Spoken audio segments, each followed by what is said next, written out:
Hello, আসসালামু আলাইকুম guys. আজ আমরা বানাবো খুব সহজ আর নরম 4 ডিমের ভ্যানিলা পাউন্ড কেক। প্রথমে একটি বাটিতে 4টি ডিম ফেটিয়ে নেন। তারপর ডিমের কুসুমগুলো আলাদা করে রেখে দিন। এখন ভালো করে 3 থেকে 4 মিনিট বিট করুন, যতক্ষণ না মিশ্রণটা হালকা আর ফ্লাফি হয়। এর সাথে দিন 1 কাপ চিনি, অর্থাৎ half cup plus half cup. এখন ভালো করে চিনিকে মিক্স করুন। এরপর ধীরে ধীরে যোগ করুন 1 কাপ তেল অথবা গলানো বাটার এবং আবার ভালোভাবে মিক্স করুন।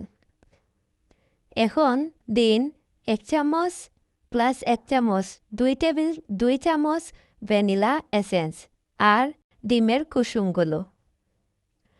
অন্য একটি বাটিতে 1 কাপ ময়দা প্লাস 2 টেবিল চামচ কর্নফ্লাওয়ার ভালো করে মিশিয়ে চেলে নিতে হবে। এখন শুকনো উপকরণগুলো ডিমের মিশ্রণের সাথে অল্প অল্প করে যোগ করুন। এর সাথে দিন 2 টেবিল চামচ গুঁড়ো দুধ প্লাস 1 টেবিল চামচ পানি। এখন কেক মোল্ডে বাটার বা তেল ব্রাশ করে ব্যাটার ঢেলে দিন।